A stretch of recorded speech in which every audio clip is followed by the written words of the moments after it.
Кыздары бар ар бир ата буларды билиши керек. Кызыңызга жакшы көрөрүңүздү көп ирет кайталаңыз.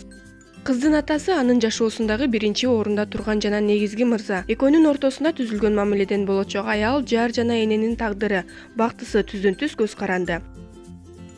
Кызыңызды жакшы көрөрүңүздү айтып жана көрсөтүп туруңуз. Келечекте кандай мырзаны тандай турганы сизден көз каранды. Эгер атасы кызына суз мамиле кылып эркелетпесе, кучактабаса, мактабаса, чоңойгондо кызы кайдыгер, бой көтөргөн жигитти тандап, анын көңүл бүлөөсүнө татыктуу болгусу келип, басынтууга, кемсинтүүгө чыдап жүрө берет. Атасы кыздын мүнөзүндөгү туруктуу жана ал өзүнө болгон ишенимди калыптандырат. Атасы кызы үчүн таянар тоосу, коркунучтан калкалап турган коргоочусу, сырдашы, досу болот. Кандай кыйынчылыктарга туш болбосун атасына келип жардам сурай ала турганы, атасы ар дайым ал тарапта боло турганын билиши керек. Кызыңыздын энесин сыйлаңыз.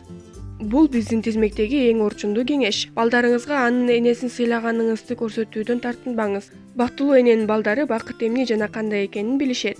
Үйгө келгенде телефонуңузду өчүрүп коюңуз. Кызыңыз сизди сагынды, бир күн кечке күттү.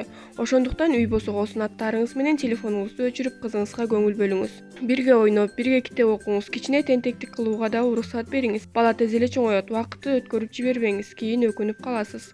Кичинекей ханбикеңизди свиданияга чакырыңыз. Чогуу киного же кафеге барып келгиле. Бир жерге бара тургандыгыңызды алдын ала айтып, кийинип даярданып туруусун эскерткиле.